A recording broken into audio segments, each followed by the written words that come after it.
Good afternoon. Welcome to doctors time. చర్మం ప్రతికూలమైన వ్యాధులకు మూలంగా ఉండటం వలన అనేక చర్మ వ్యాధులు దరిచేరుతున్నాయి. అది చర్మ ఆరోగ్యాన్ని ప్రభావితం చేసే కొన్ని సాధారణమైన వ్యాధులు తామర, ఎగ్జిమా, సోరియాసిస్, బొల్లి చర్మ సమస్యలు కూడా ఒక్కసారి వస్తే దాని నుంచి అనేక సమస్యలు వస్తుంటాయి. చర్మ వ్యాధులు, ఫంగస్ ఇన్ఫెక్షన్ నివారణకు ఎలాంటి ఆహార నియమాలు పాటించాలి? హోమియోపతిలో ఎలాంటి చికిత్స ఉంది? ఇలాంటి మరిన్ని విషయాలను హోమికేర్ ఇంటర్నేషనల్ వైద్యులు డాక్టర్ సబితారాణి గారిని అడిగి తెలుసుకుందాం. మీరు కాల్ చేయాల్సిన నంబర్లు 04023310680 హలో డాక్టర్, ముందుగా చెప్పండి, అసలు సోరియాసిస్ అంటే ఏంటి? మెయిన్గా రీజన్స్ ఎలా ఉంటాయి? సోరియాసిస్ అనేది డర్మల్ రీజన్ నుంచి వచ్చేటువంటి స్కిన్ డిజార్డర్. ఇది ఒక ఆటోఇమ్యూన్ డిజార్డర్.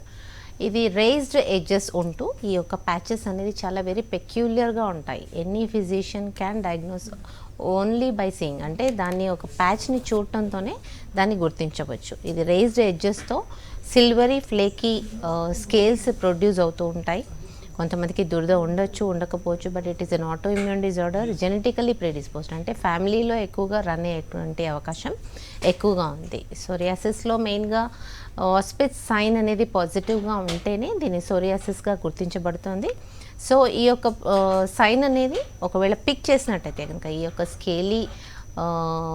స్కేల్స్ని ఒకవేళ పిక్ చేసినట్టయితే కనుక కింద మనకి బ్లడ్ ఊజింగ్ అనేది కనిపిస్తుంది. So red raised edges of the skin. ఈ యొక్క సోరియాసిస్ అనేది స్టార్టింగ్ స్టేజెస్లో చూసుకున్నట్టయితే కనుక దీన్ని సివియర్గా పెరగకుండా ఉండటం, అలాగే దాన్ని పూర్తిగా నార్మల్కి తీసుకురావడం అనేది అవకాశం ఉంటుంది. బట్ వన్స్ ఒకవేళ చాలా ఎక్కువగా ఉన్నటువంటి పేషెంట్స్లో, అంటే ఎరిథ్రోడర్మిక్ సోరియాసిస్ కానీ ఇలాంటి హోల్ రీజన్ అంటే 90% ఆఫ్ బాడీ కవర్ అయినటువంటి పేషెంట్స్లో మాత్రం కొద్దిగా టైం తీసుకునే process, and it is long term disorder. అంటే స్కిన్ డిజార్డర్స్లో ఎక్కువగా క్రానిక్గా ప్రాబ్లం ఉండేది సోరియాసిస్, విటిలిగో, అండ్ ఈ యొక్క ఎస్ఎల్ఈలో ఉన్నటువంటి లూపస్ ఎరిథెమటోసిస్. ఇలాంటివన్నీ కూడా క్రానిక్ ప్రాబ్లమ్స్ అని చెప్పుకోవచ్చు. బట్ ఫ్యూ స్కిన్ డిజార్డర్స్ అనేది చాలా తక్కువ షార్ట్ స్పాన్లో ఉన్నప్పటికీ ఇది కూడా చాలా కాజ్ ఆఫ్ కన్సర్న్. అంటే కొంతమందికి సింపుల్ బ్యాక్టీరియల్ ఇన్ఫెక్షన్స్, స్కిన్ పోర్స్లో ఒకవేళ బ్యాక్టీరియల్ ఇన్ఫెక్షన్ ఉండిపోయి దానివల్ల వచ్చినటువంటి పోర్స్ కానివ్వండి, లేదా కొంతమందికి ఫంగల్ ఇన్ఫెక్షన్స్ రావడం కానీ, కొంతమందికి పారాసైట్స్ స్కిన్ మీద ఉండటం వల్ల కానీ, ఇలాంటి స్కిన్ డిజార్డర్స్ కూడా చాలా మందిలో కరెక్ట్ టైం డయాగ్నోస్ కాకపోవటం, దానివల్ల ఈ యొక్క ప్రాబ్లం అనేది సివియర్గా పెరిగిపోవడం అనేది కొంతమంది పేషెంట్స్లో చూస్తుంటాం. ఎస్పెషల్లీ స్కేబీస్ అనేది స్టార్టింగ్ స్టేజెస్లో డయాగ్నోస్ చేయకపోగా అది బాడీ అంతా స్ప్రెడ్ అయిపోతూ రావటము, అలాగే పూర్తిగా ఈ యొక్క స్కేబీస్లో వచ్చేటువంటి blackish discolouration of the skin develop అయిపోతూ స్టార్టింగ్ స్టేజ్లో రిప్రజెంట్ అయ్యేటువంటి స్కేబీస్ మనకి సివియర్ కండిషన్స్లో ఇది ఎగ్జిమాగా కానీ డర్మటైటిస్గా కానీ మనకు కనిపించే అవకాశం ఉంటుంది. సో సింపుల్ ఫంగల్ పారాసైటిక్ ఇన్ఫెక్షన్స్తో వచ్చేటువంటి స్కిన్ డిజార్డర్స్ కూడా తొందరగా ట్రీట్మెంట్ తీసుకోవాల్సిన అవసరం ఉంటుంది. అలాగే కొంతమందికి వెరీ డ్రై స్కిన్, ఇక్థియోసిస్ అంటాం, ఇది కూడా జెనెటికలీ ప్రెడిస్పోజ్డ్ క్రానిక్ డిసార్డర్. ఇక్థియోసిస్లో కూడా చాలా చిన్న ఏజ్లోనే కనిపించే అవకాశం ఉంటుంది. అలాగే ఈ యొక్క ఇక్థియోసిస్లో వెరీ స్కేలీ, అంటే డ్రైనెస్, క్రాక్స్, ఇవన్నీ కూడా పూర్తి బాడీలో, అంటే 90% ఆఫ్ ద బాడీ కవర్ అయ్యే అవకాశం ఉంటుంది. అలాగే సన్ బర్న్స్ కానివ్వండి, కొంతమందికి వ్రింకిల్స్ వల్ల కానివ్వండి, మోల్స్ అంటే పుట్టుమచ్చలతో వచ్చేటువంటి ప్రాబ్లమ్స్, ఆ యొక్క మోల్స్ అనేది పెరగటము, ఇవన్నీ కూడా టెంపరీ అయినప్పటికీ కొంతమందికి చాలా కాలంగానే బాధపడుతూ ఉంటారు. అలాగే కొంతమందికి వాట్స్ కూడా సైజ్ ఇంక్రీజ్ అవుతున్న కొద్దీ దాన్ని కూడా కరెక్ట్గా డయాగ్నోస్ చేసి, ఒకవేళ క్యాన్సరస్ గ్రోత్ అయితే కనుక స్టార్టింగ్ స్టేజెస్లోనే దీనికి ట్రీట్మెంట్ తీసుకున్నట్టయితే కనుక డేంజర్ స్టేజ్కి వెళ్లకుండా ఉండే అవకాశం ఉంటుంది. సో మెయిన్గా చాలా క్రానిక్గా బాధపడేటువంటి సోరియాసిస్, విటిలిగో, ఎగ్జిమా, డర్మటైటిస్, ఇవన్నీ కూడా స్కిన్ డిజార్డర్స్, అంటే స్కిన్ ఇన్ఫ్లమేటరీ డిజార్డర్స్. దానికి హోమియోపతిలో చాలా చక్కటి పరిష్కారం ఉంది, పర్మనెంట్ సొల్యూషన్ కూడా. ఈవెన్ ఆటోఇమ్యూన్ డిజార్డర్స్లో కూడా క్రానిక్గా బాధపడేటువంటి సోరియాసిస్, లైఫ్ లాంగ్ వాడాల్సినటువంటి స్టెరాయిడ్స్ యూజ్ చేసేటువంటి డిజీజెస్లో కూడా చక్కటి మెడిసిన్స్ ఉన్నాయి, దాంతో పూర్తిగా తగ్గే అవకాశం ఉంటుంది. ఓకే అండి, కాలర్ కూడా లైన్లో ఉన్నారు, వెంకయ్య తెనాలి నుంచి. హలో వెంకయ్య గారు, మాట్లాడండి, మీ సమస్యను చెప్పండి. సోరియాసిస్ అండి, అది హోమియో కూడా వాడాను చానాలు. ఓకే, హోమియో వాడినా తగ్గలేదు. ఓకే, అప్పుడు తగ్గింది మళ్ళీ వస్తుంది, దీనికి పరిష్కారం ఏంటో చెప్పండి. ఓకే, సోరియాసిస్ అనేది కరెక్ట్ హోమియోపతి మెడిసిన్ వాడిన తర్వాత ఒక 2 to 3 years అనేది డోర్మెంట్ అయ్యే అవకాశం ఉంటుంది, అంటే పూర్తిగా కనిపించకపోవడం. అలాగే 3 years తర్వాత మళ్ళీ వచ్చే అవకాశం ఉంటుంది. అంటే మీకు ఎలర్జీ వల్ల వస్తుందా, సీజనల్ వేరియేషన్ వల్ల వస్తుందా, స్ట్రెస్ ఫ్యాక్టరా, జెనెటిక్ డిసార్డరా, ఇవన్నీ కూడా చెక్ చేసుకోవాల్సిన అవసరం ఉంటుంది. సోరియాసిస్లో మెయిన్గా డయాబెటీస్ రేంజ్ కూడా, ఒకవేళ షుగర్ లెవెల్స్ ఫ్లక్చుయేషన్ అయినప్పుడు కూడా ఈ యొక్క స్కిన్ సిమ్టమ్స్ అనేది పాప్ అయ్యే అవకాశం ఉంటుంది. అలాగే స్ట్రెస్ ఎక్కువైనటువంటి పక్షాన కూడా ఈ యొక్క సోరియాసిస్ తగ్గినప్పటికీ మళ్ళీ వచ్చేటువంటి అవకాశం ఉంటుంది. సో స్టార్టింగ్ స్టేజెస్లోనే, అంటే యూజువల్లీ చాలా చిన్న చిన్న స్పాట్స్ వస్తూ ఉన్నప్పుడే ట్రీట్మెంట్ తీసుకున్నట్టయితే కనుక అది పెరగకుండా ఉండే అవకాశం ఉంటుంది. అలాగే ఎరిథ్రోడర్మిక్ ఎక్కువ చాలా కాలం నుంచి బాధపడేటువంటి సోరియాటిక్ పేషెంట్స్లో సివియారిటీ ఆఫ్ ద డిజీజ్ తగ్గించడం అనేది చాలా ఇంపార్టెంట్. అంటే 90% ఆఫ్ పేషెంట్స్కి ఎక్కువగా ఎల్బోస్ మీద, స్టమక్ మీద, చెస్ట్ మీద, అలాగే స్కాల్ప్ మీద ఎక్కువగా కనిపిస్తూ ఉంటుంది. సో ఇవన్నీ కూడా సివియారిటీ ఆఫ్ ప్యాచెస్ అనేది తగ్గిస్తూ మళ్ళీ ఎక్కువగా తీవ్రంగా పెరిగేటువంటి అంశాలు ఏవైతే ఉన్నాయంటే ఎలర్జిక్ రియాక్షన్స్ కానివ్వండి, BP fluctuations, hyper tension fluctuation అయినప్పుడు కూడా కొంతమంది పేషెంట్స్లో సోరియాసిస్ మళ్ళీ పెరిగే అవకాశం ఉంటుంది. సో ఇవన్నీ కూడా ఈవెన్ షుగర్ ఫ్లక్చుయేషన్స్, ఒకవేళ బ్లడ్ షుగర్ లెవెల్స్ రైజ్ అయినప్పుడు కూడా సోరియాటిక్ ప్యాచెస్ అనేది పెరగడం అనేది చాలామంది పేషెంట్స్లో చూస్తూ ఉంటాం. సో ఇవన్నీ కూడా కంట్రోల్ చేసుకోవాల్సిన అవసరం ఉంటుంది. సో నెక్స్ట్ కాలర్ కూడా లైన్లో ఉన్నారండి, శివశ్రీ మణికొండ నుంచి. హలో శివశ్రీ గారు, మాట్లాడండి, మీ సమస్యను చెప్పండి. Hi doctor sir. హలో, చెప్పండి. యాక్చువల్లీ మా డాడీకి కాల్ దగ్గర నల్ల మచ్చల్లాగా వచ్చేసాయండి. ఓకే, అది ఏమంటే సోరియాసిస్ అన్నారు. మా డాడీ ఎప్పుడు దాన్ని ఇచ్చిన ఉంటుంది, దాన్ని బాగా ఇచ్చేస్తుంటారు, రక్తంగా వచ్చేస్తుంది. ఎన్ని హోమియోపతి మెడిసిన్స్ వాడినా సరే యూజ్ లేదు. ఓకే, పెద్ద సీన్స్ మా చెల్లికి తలపైన పొక్కుల్లా వచ్చేసాయండి. మళ్ళీ చెప్పండి. తలపైన పొక్కులండి, పొక్కులు వైట్. వాల్యూమ్ పెంచమని. ఒకసారి మళ్ళీ మీ ప్రాబ్లం చెప్పరా అండి శివశ్రీ గారు. సో కాల్ డిస్కనెక్ట్ అయిపోయిందండి. నెక్స్ట్ కాలర్ కూడా లైన్లో ఉన్నారు.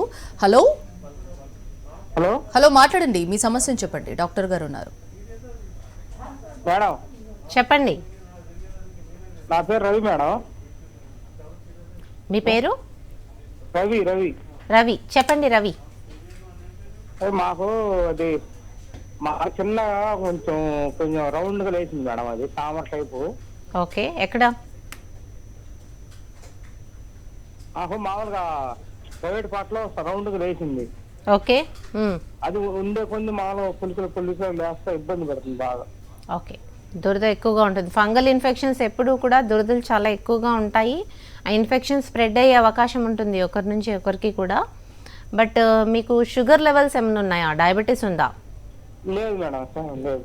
ఒకసారి చెక్ చేయించుకోండి, ఫాస్టింగ్ పోస్ట్ లంచ్ HbA1c చేయించుకోండి. ఒకవేళ అవి ఉంటే కూడా ఫంగల్ ఇన్ఫెక్షన్స్ అనేది ఫాస్ట్గా స్ప్రెడ్ అవ్వటము, అది హీల్ అవ్వకపోవడం అనేది కనిపిస్తూ ఉంటుంది. అదర్వైజ్ రింగ్ వార్మ్ కానివ్వండి, లేదా any fungal infections, blackish discolouration వచ్చేసి చిన్న కురుపుల మాదిరిగా రావటము, దురద ఎక్కువగా ఉండటము, ఆ డిస్కలరేషన్ అనేది మామూలుగా స్వెట్తో ఎక్కువ అయ్యే అవకాశం ఉంటుంది. సో ఫంగల్ ఇన్ఫెక్షన్స్కి కూడా హోమియోపతిలో మంచి మెడిసిన్స్ ఉన్నాయి. మీరు దానికి ట్రీట్మెంట్ తీసుకున్నట్టయితే కనుక పూర్తిగా నార్మల్ అయ్యే అవకాశం ఉంటుంది. ఓకే అండి, మెయిన్గా అంటే విటిలిగో అంటే ఏంటి, అసలు ఎలాంటి రీజన్స్ వల్ల ఇది వస్తుంది? విటిలిగో ఇస్ పూర్తిగా మనకు ఉన్నటువంటి మెలనిన్ పిగ్మెంటేషన్ అనేది పర్టికులర్ రీజన్స్ ఆఫ్ స్కిన్లో పూర్తిగా డై అయిపోవడం, ఈ మెలనోసైట్స్ అనేది డై అయిపోవడం వల్ల వైటిష్ ప్యాచెస్ అనేది డెవలప్ అయ్యే అవకాశం ఉంటుంది. Pale white patches. ఈ యొక్క ప్యాచెస్ అనేది కొంతమందిలో లిప్ రీజన్లో రావటం అనేది చాలా కామన్గా చూస్తూ ఉంటాము. అలాగే కొంతమందిలో ఐ, అంటే ఎక్కడైతే మనకి స్కిన్ చాలా తక్కువ లేయర్లో ఉంటుందో అక్కడ ఈ యొక్క విటిలిగో అనేది ఫస్ట్ ప్రజెంట్ అయ్యే అవకాశం ఉంటుంది. అది వచ్చేసి మనకి లిప్స్ రీజన్స్ కానివ్వండి, బోన్స్ మీద ఉన్నటువంటి స్కిన్ మీద కానివ్వండి, లేదా కొంతమందిలో కను రెప్పలలో కానివ్వండి, కను చుట్టూరా ఉన్నటువంటి స్కిన్లో కానివ్వండి, చాలా మటుకు ఎక్కువ మందికి ఫేస్లో కూడా కనిపిస్తూ ఉంటుంది. అలాగే నెయిల్ రీజన్ నుంచి బోన్స్ వరకు ఉన్నటువంటి రీజన్లో కూడా మనకి ఎక్కువగా ఈ విటిలిగో అనేది వైటిష్ ప్యాచెస్ అనేది కనిపిస్తూ ఉంటాయి. సో ఈ విటిలిగో కూడా యూజువలీ చాలా క్రానిక్ కేస్, అంటే కొంతమందికి డెవలప్ అయిన తర్వాత పూర్తిగా అసలు తగ్గకపోవడం అనేది చాలామంది పేషెంట్స్లో చూస్తూ ఉంటాం. So starting stage 20% to 30% patches ఉన్నప్పుడే వచ్చినట్టయితే కనుక ఇది స్ప్రెడ్ అవ్వకుండా ఉండటం, అలాగే ఆ ప్యాచెస్ కూడా నార్మల్ కలర్కి రావడం అనేది కొంతమంది పేషెంట్స్లో చూస్తుంటాం. అయితే విటిలిగో అనేది వంశపారంపర్యంగా హెరిడిటరీ ఫ్యాక్టర్ అనేది చాలా ఎక్కువగా ప్లే రోల్ చేస్తూ ఉంటుంది. కొంతమందికి థైరాయిడ్ ఫ్లక్చుయేషన్స్ వల్ల లేదా కొంతమందికి అనీమిక్ ఉన్న వాళ్ళలో కూడా ఈ యొక్క విటిలిగో ప్యాచెస్ డెవలప్ అయ్యే అవకాశం ఉంటుంది. స్ట్రెస్ ఫ్యాక్టర్ కూడా ఈ యొక్క విటిలిగోలో ప్లే రోల్ చేస్తుంది. సో ఇక్కడ మనకి వైటిష్ ప్యాచెస్ డెవలప్ అయిన వెంటనే ఇమీడియట్గా హోమియోపతి ట్రీట్మెంట్ తీసుకున్నట్టయితే కనుక 20 to 30% ప్యాచెస్ డెవలప్ అయిన కేసెస్లో పూర్తిగా నార్మల్ స్కిన్ వచ్చే అవకాశం ఉంటుంది. ఓకే అండి, నెక్స్ట్ కాలర్ కూడా లైన్లో ఉన్నారు. దుర్గా భవాని గుంటూరు నుంచి. హలో దుర్గా భవాని గారు, మాట్లాడండి, మీ సమస్యను చెప్పండి. మేడం నమస్తే మేడం. నమస్తే, చెప్పండి. నాకు 2 అబార్షన్స్ అయింది మేడం. ఓకే. అయితే బాడీ నిండా చిన్న చిన్న పులిపిర్లు లాగొచ్చేసినాయి. ఓకే. అది మా అద్దరు వరకు కూడా ఉన్నాయి. ఓకే. నాకు మొత్తం మొహం నిండా అసహ్యంగా ఉన్నాయి మేడం. ఓకే. వాట్స్ అనేవి మల్టిపుల్గా ఉంటాయమ్మా చాలామందికి. ఇది ఒక viral infection. So what's develop అయిన వెంటనే మీరు దాన్ని పిక్ చేయడం కానివ్వండి, ఇలాంటివి చేసినట్టయితే కనుక ఇంకా ఎక్కువగా వాస్ట్గా డెవలప్ అయ్యే అవకాశం ఉంటుంది. ఈవెన్ కొంతమందిలో దాన్ని పిక్ చేయించుకోవడం కానీ సర్జరీ చేపించడం కానీ చూస్తూ ఉంటాము. But that is dangerous. మీకు అది అలా చేసినట్టయితే కనుక ఇంకా స్ప్రెడ్ అయ్యే అవకాశం ఉంటుంది.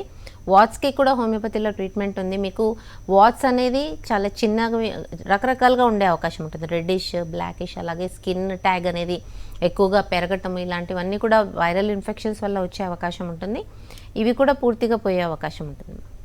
ఓకే అండి, మరి మెలాస్మా అంటే ఏంటి, అంటే రీజన్స్ ఎలా ఉంటాయి మ్యామ్ దీనికి? Melasma is blackish pigmentation. ఇప్పుడు మనకి విటిలిగో ఎలాగైతే వైట్ ప్యాచెస్ కనిపిస్తూ ఉంటాయో, మెలాస్మా అనేది బ్లాక్ పిగ్మెంటేషన్. మెయిన్లీ వచ్చేసి చాలా మందిలో ఇది ఫేస్ రీజన్లో కనిపించే అవకాశం ఉంటుంది. సో ముక్కు ప్రాంతంలో బటర్ఫ్లై లాగా చీక్స్ అండ్ ముక్కు ఇన్వాల్వ్ అవుతూ ఫోర్ హెడ్ ఎక్కువగా ఇన్వాల్వ్ అయినటువంటి రీజన్స్ మాత్రం forehead, cheeks and nose. So ఇక్కడ మనకి బ్లాకిష్ పిగ్మెంటేషన్ రావటం అనేది కొంతమందిలో హైపోథైరాయిడ్ డెవలప్ అయిన తర్వాత థైరాయిడ్ ఫ్లక్చుయేషన్స్ ఉన్న వాళ్ళలో ఈ యొక్క ప్రాబ్లం ఉండే అవకాశం ఉంటుంది.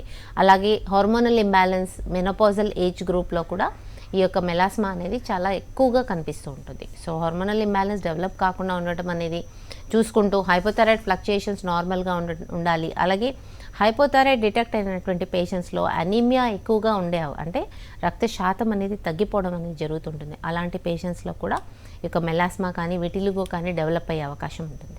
ఓకే, మెయిన్గా అంటే ఇవి పర్టికులర్గా ఈ వింటర్ సీజన్లో చాలా మందికి స్కాల్ప్లో డాండ్రఫ్ ఉంటుంది. దానికి సోరియాసిస్కి ఇంచుమించు కాజెస్ ఒకటే విధంగా ఉంటాయి. సో ఎలా ఎగ్జామినేషన్ చేయాలి, దట్టు బాడీలో వాటర్ కంటెంట్ తక్కువ కాకుండా ఎలా చూసుకోవాలంటారు? యూజువలీ స్కాల్ప్లో ఉన్నటువంటి స్కేలీ ఎరప్షన్స్ కానివ్వండి, 3గా డయాగ్నోస్ చేయొచ్చు మనం. Simple dandruff, wet and dry, అలాగే seborrheic dermatitis, and third one వచ్చేసి psoriasis.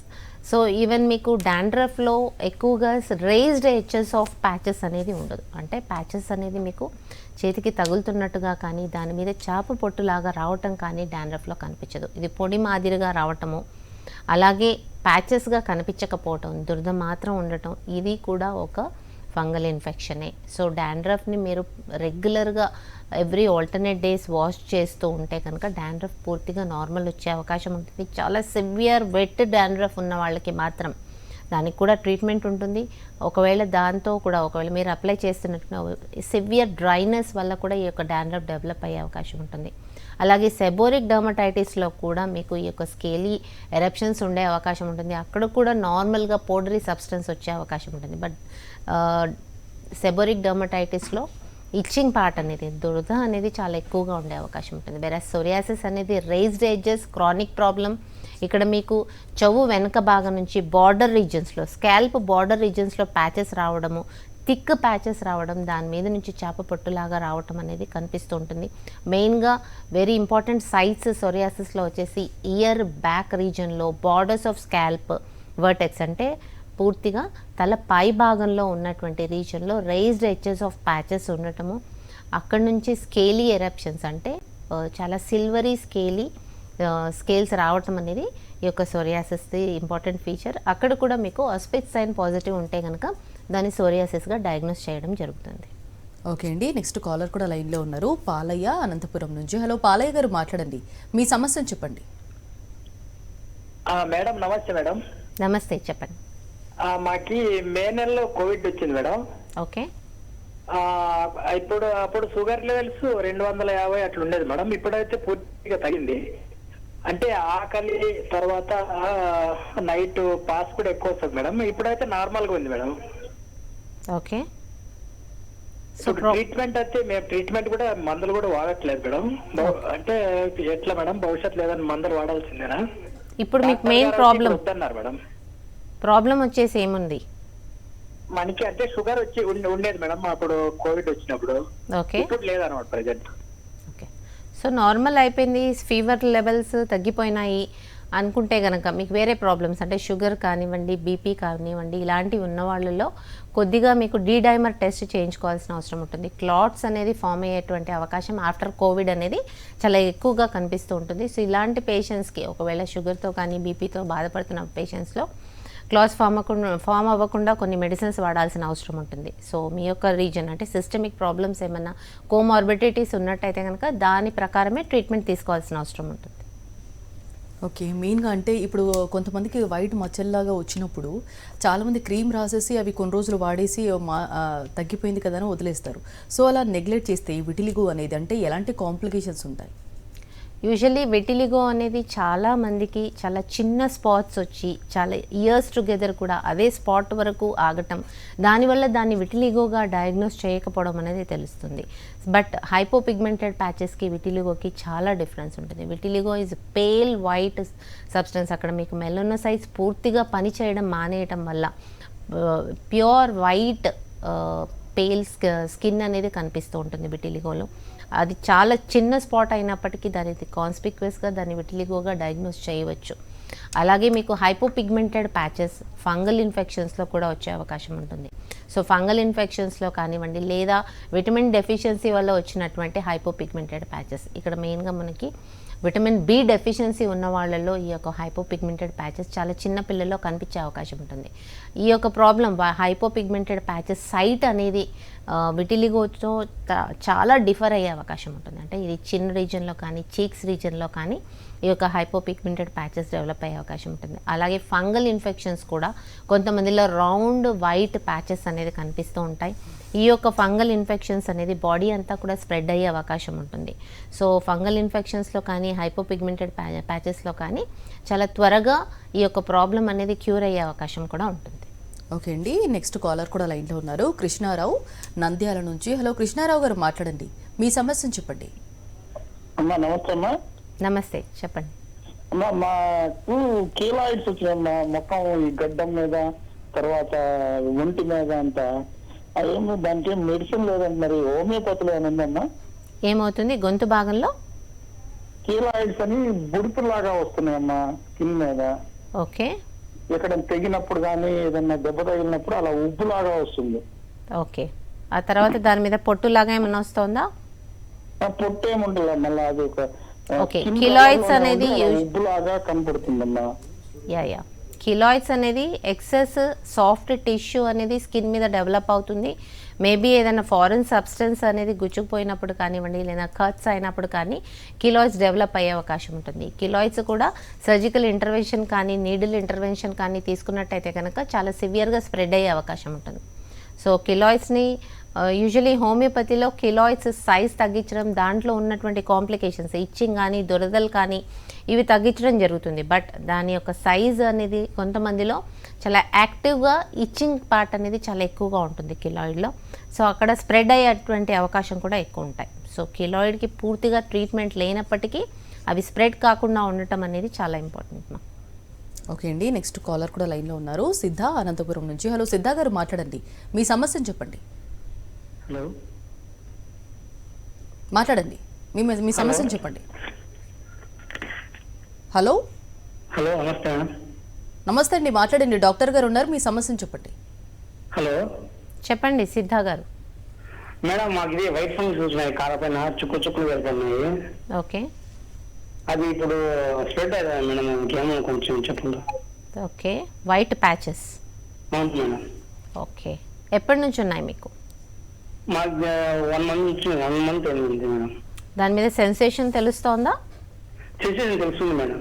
Okay. So white patches అనేది యూజువలీ ఫంగల్ ఇన్ఫెక్షన్స్లో కూడా ఉండే అవకాశం ఉంటుంది. ఒక ఫిజిషియన్ చూస్తేనే అది విటిలిగోనా లేదా ఫంగల్ ఇన్ఫెక్షన్ వల్ల వచ్చిందా అనేది చెప్పే అవకాశం ఉంటుంది. మీరు ఇమీడియట్గా నియరెస్ట్ క్లినిక్కి రండి, అక్కడ అది చూసినట్టయితే కనుక దాన్ని డయాగ్నోస్ చేసే అవకాశం ఉంటుంది. నాట్ ఓన్లీ విటిలిగో ల్యూకోడర్మానే కాకుండా కొంతమందిలో ఈ యొక్క లెప్రోమాటస్ ప్యాచెస్ కూడా ఉండే అవకాశం ఉంటుంది.